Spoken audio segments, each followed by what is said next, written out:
What's the haps? I'm John, aka Meroka, and welcome to Spiel. We are in the Golden Queen Gate, which is going to be jellies, sort of. I guess it's the Scarlet Court, whatever it is, which is going to have some undeads and things in there, but there will be jellies as well. There'll be jellies and there will be undeads. Let's summon a little of both for starters. That's a good start to things. So let us kick things off, as is tradition, with some Spiral Knights news. Yeah! They have added, how many is it? I think 7 new battle sprites, which you'd have thought would be more bigger news, but they are cosmetics. They are not 7 new battle sprites. I know everyone's kind of waiting for them to add, presumably, a blue and green variant of them, because we've got the purple variant. We've got the, oh, they're shooting at me over there, are they? We've got a purple one, we've got a yellow one, we've got a red one, but we don't have the blue and green ones. So we've still got the existing 3. But now they come in. I don't think the graphic actually shows many of them, but we have got Sprite Synergy. If you purchase Sprite boxes for the standard prices of prize boxes, so 14 for $50 or 1 for $5 or what have you, you can get mostly a bunch of accessories that are designed to make you look a little bit like a sprite. You can get some horns to make you look kind of like a. I guess that one's supposed to be the Masquerade. I don't think the Masquerade normally has horns, does it? You can get the wings, which make you look like a dragon, or you can get a cattail that makes you look like a Seraphynx, I guess, is kind of what they're going for there. And there is a very, very rare one, which is, as you can see, the Snarby one. I just want to get the... I had the page up. I had a web page up. Yeah, you've got a 3% chance of getting this critter. You've got a 37% chance of getting a Divine or Shadow Dracon. I presume this is the Shadow Dracon, or a Volcanic or Freeze Masquerade, or a Siamese or Tabby Seraphynx.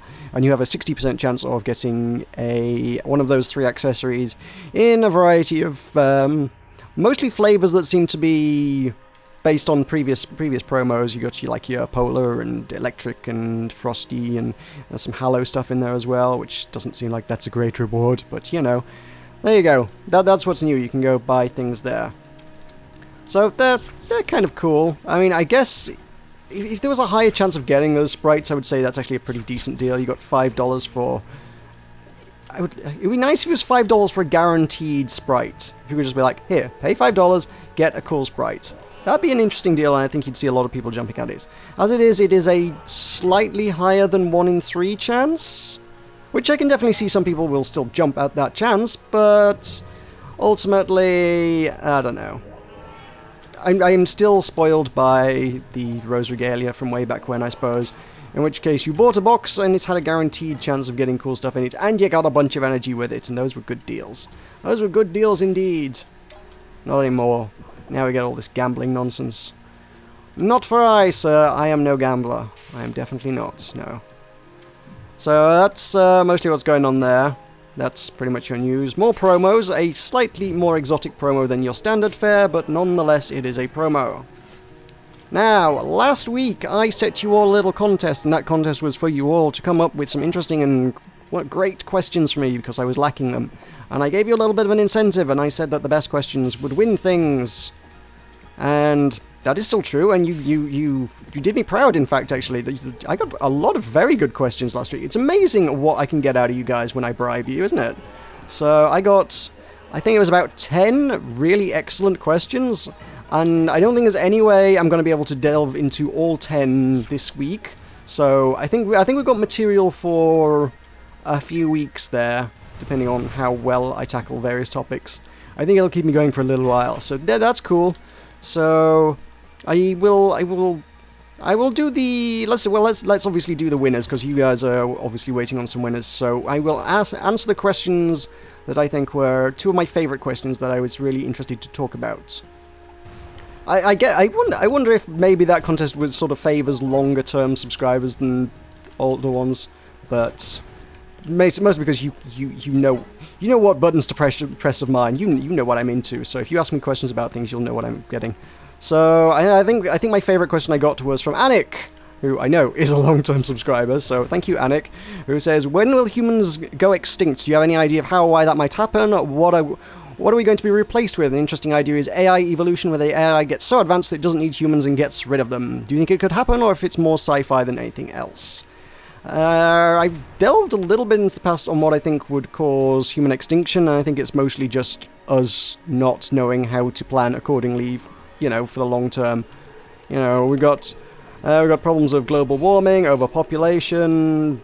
We're just not very good at planning more than the next election term ahead. And I've criticised our systems before for this, but most of human progress seems to revolve around who's getting elected in 4 or 5 years' time, or whatever particular terms various countries use. In the UK it's 5 years, in the US it's obviously 4, but nonetheless, most major decisions that get made based on the fact of whether anyone's trying to get elected in 4 or 5 years' time, and whether it's going to affect them.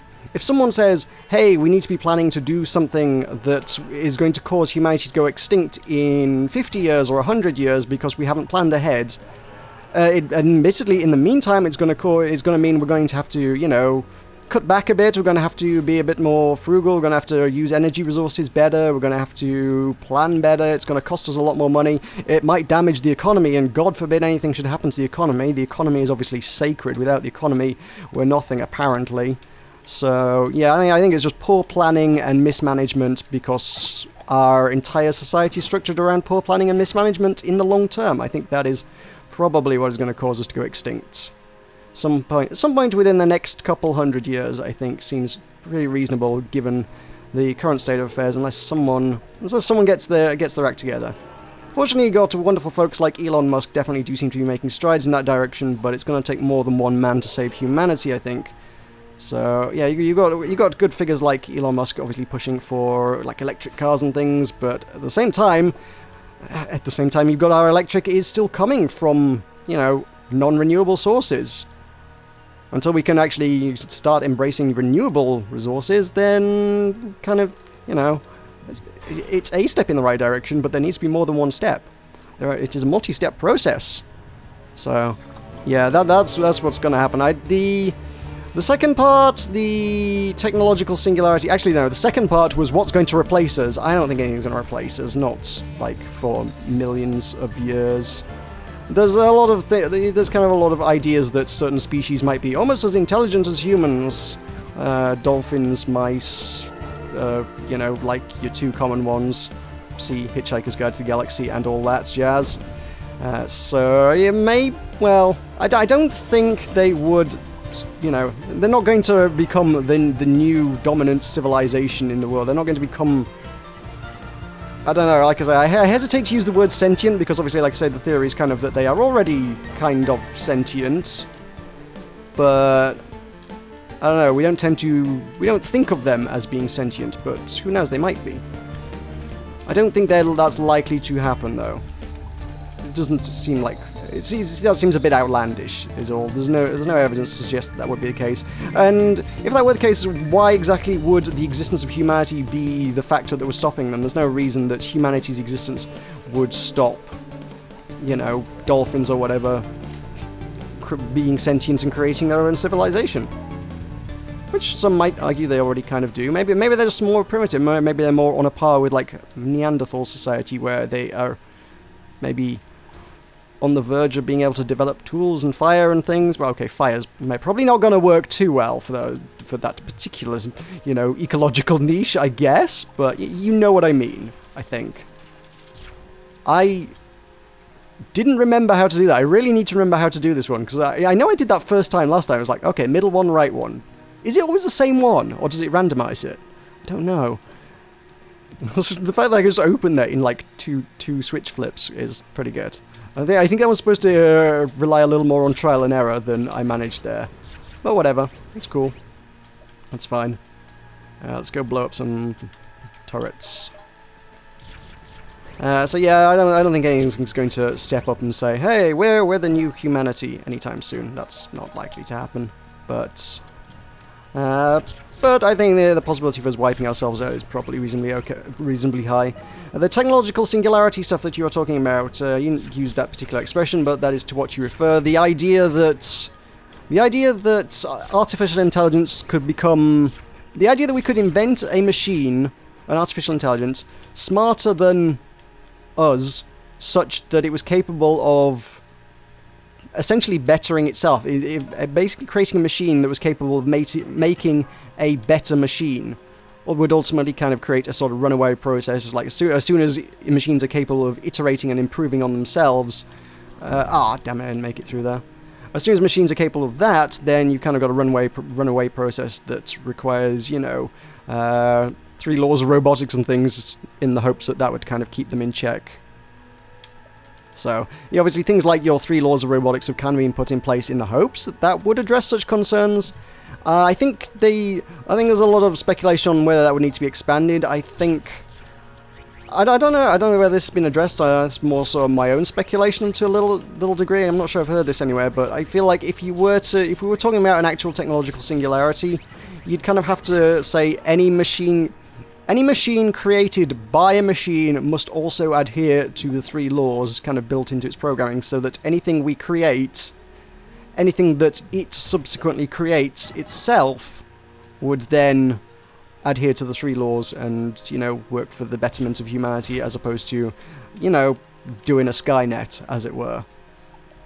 So, yeah, Skynet is kind of the bad scenario, whereas Isaac Asimov, I think, is one of the better scenarios, although I've not read the entirety of Asimov's work, so I've read more of the Foundation stuff than the robot stuff, so I don't know how the robot stuff kind of concluded that particular era in history within his works.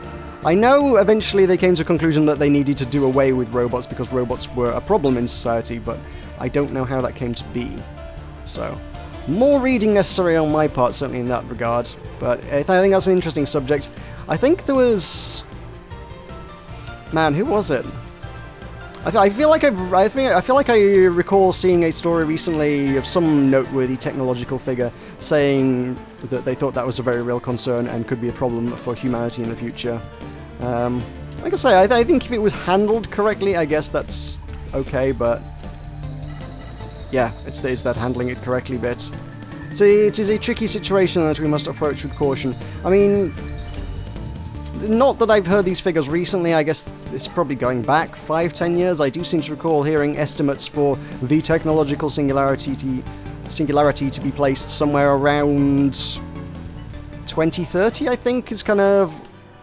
At one point, like I say, probably going back 5-10 years ago, I recall hearing estimates that is when that would happen, would be the point at which technology had the capability to make smarter machines than they already were, and as a consequence we'd get this kind of runaway cascades.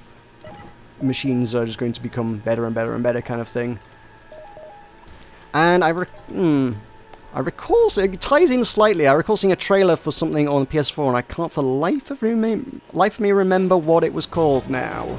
I'm sure someone will be able to point that one out to me quite comfortably, but it involves running around hunting giant monsters in a kind of post-apocalyptic future scenario, but all the monsters are themselves robots, in which case I guess sort of robots have kind of turned into like evolution, I suppose. They can essentially replicate and make themselves better, which is I guess how they would evolve and turn into giant friggin' robot dinosaur things. I don't know, it looked pretty cool, but at the same time it's a video game. That's just kind of outlandish science fiction and kind of that's taking it to the extreme. That's kind of, oh, humanity has fallen, not been wiped to extinction, but, you know, fallen back to kind of a tribal kind of era. Technology still exists, but it is self-perpetuating rather than any force that humans control, which is an interesting idea, certainly. So, yeah, that is an interesting topic. I quite like thinking about the technological singularity. I think potentially if you could harness the power of machines to sort of better themselves better than we can better themselves, then surely, again, if we could sort of implement 3 laws and what have you, and sort of make sure the robots are actually doing our bidding, then that leads the way for improved research and development, I feel, in such a fashion that you could get them to improve mankind for us, and it would lead to great advancements and potentially stopping us from wiping ourselves out, because we're clearly not managing that very well by ourselves. So maybe the robots would have a better solution. Oh, we have a wolf in the box. It's like a jack in the box, but pointier. It's got more teeth. And it is no threat to me. What's in the other box? In the other box is fun times. Something that explodes on me. Oh, it was a gremlin.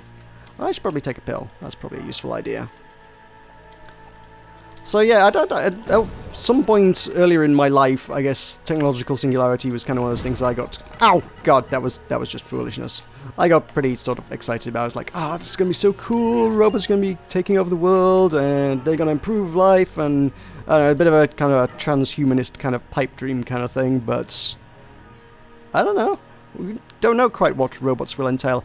I mean, there's a fascinating article I found recently. I don't know where the research came from, but pointing out that this, I think it's maybe not the CEO of Google, but someone very high up at Google seems to be like ridiculously good at predicting the future of technology. He was asked to predict a bunch of stuff about where he thought technology would be within the next 20 years or so back in the mid-90s, and like over 80% of all the predictions he's made have come true.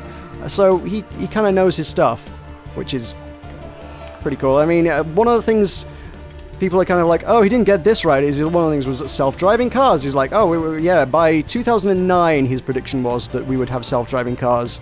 By 2009 we did not have self-driving cars, but, you know, give it an extra 6 years and we're not so far off. This is actually something I touched on last week a little bit, but yeah, the fact that is... He was right about the direction that the technology would go, even if he wasn't, you know, spot on with the dates, so I still think that's still pretty impressive, to be honest. So, he's recently been asked, again, I'm not sure who or what organization conducted this research. I guess if it's Google, it's probably just the sort of thing Google just kind of does. Is that he was asked to do this again with sort of your thoughts on where we'll be, give it another 20 years or so. And prediction was that by 2030, I think he suggested, might be the date, is that by then we will basically we'll essentially have computers built into our brains. This will kind of be technology that will be starting to become part of our society. We'll be okay with the idea of kind of like, I suppose what science fiction works would probably call like neural implants and stuff that allow you to interface with the World Wide Web from anywhere, which... I don't know, the idea of like getting something like that installed kind of freaks me out a bit, because I don't know, that body kind of stuff is not something I'm like, that makes me queasy. I'm not big on that, but I don't know, the concept is good. I always feel like with anything like that, if you're gonna do it, can we like just install it via nanobots or something? Can someone work on nanobots like that way? If anything like grotesquely sort of invasively medical needs to be done to make you better, can we just have it done via nanobots so that we don't have to, you know, have someone, you know, slice your head open in order to allow you to connect to the internet? Because the technology sounds great.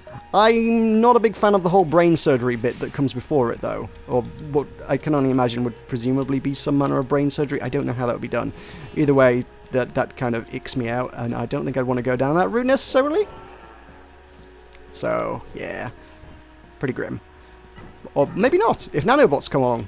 That way they're like, oh, don't worry, we'll just take this vial of nanobots, we'll inject it into your arm, and you'll probably have a few headaches for a couple weeks, but in about 2 weeks' time they will have fully installed all the circuitry you need. That was a lag spike and a half that caught me and got me hit there, wasn't it?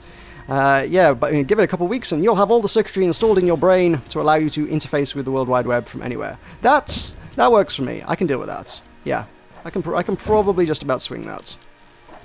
I'm okay. Yeah. So that's...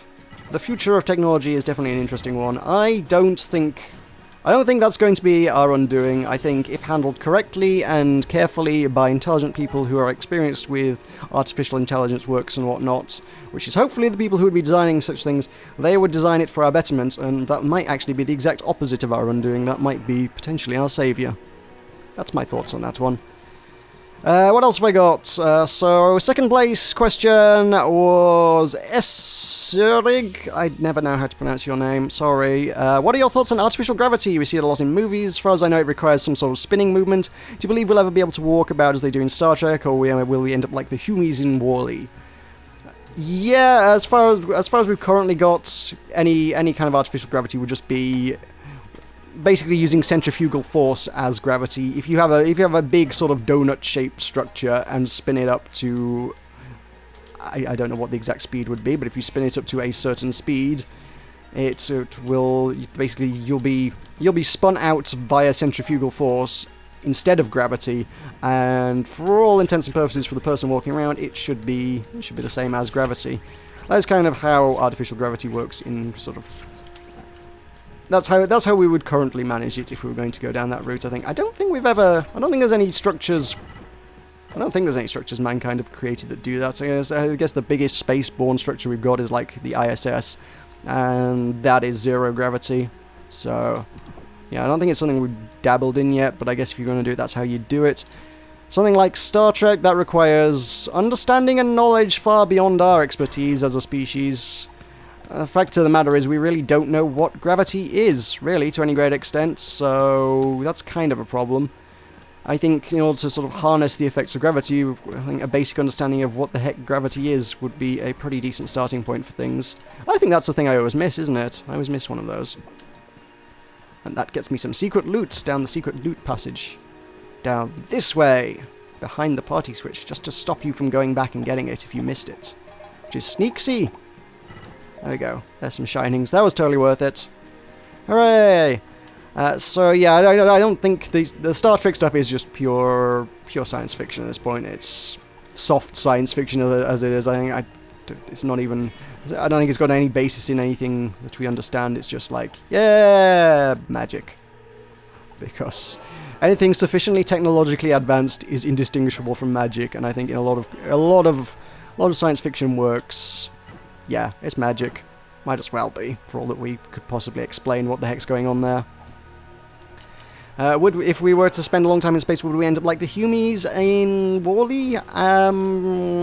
Probably.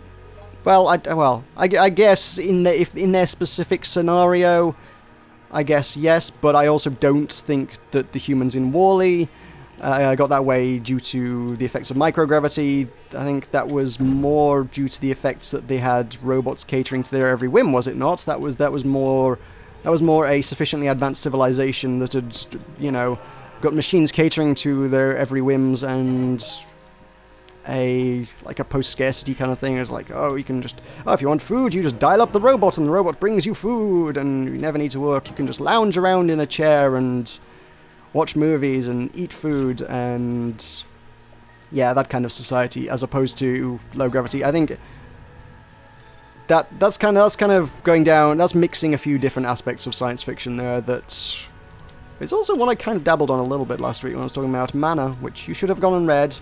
It is required reading for watching Spiel, maybe, sort of. I don't know. Let's shoot some cats with fireballs. Can handle that. Yeah, that's. I think if we were to spend a long time in space on like a colony ship in kind of microgravity, because we didn't have a full proper artificial gravity kind of system, the greater risk is more sort of ending up kind of emaciated with low bone structure. There's an interesting article I read on, oh bloody hell, Cracked of all places actually, the other day, which was Commander Hadfield, I think the man who spent the longest time in space, I think, is his claim to fame. He was very, up until like last year, he was on board the International Space Station. And yeah, one of the hardest parts of that, he said, was adjusting back to life once he got back to Earth, because he spent like a week having to learn to walk again, just because his bone and muscle structure just was not up to Earth gravity after that. That was kind of the biggest problem with that. And that's not even like, this is not like a colony ship that's been up there for 20 years. He'd spent less than a year up there.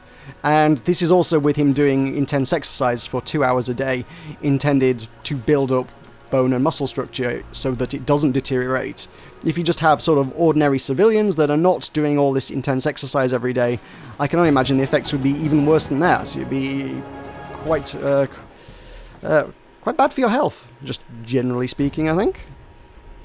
So yeah, that's artificial gravity. That's spinning is the way forward until we know a lot more about gravity. I guess learning more about gravity involves firing many particles at each other and hoping we can spot gravitons or something. I think that's kind of like a theoretical particle that is speculated to be something that makes up gravity, but I think most of that is we're getting very, very much into theoretical particle physics once you start looking down that avenue of things.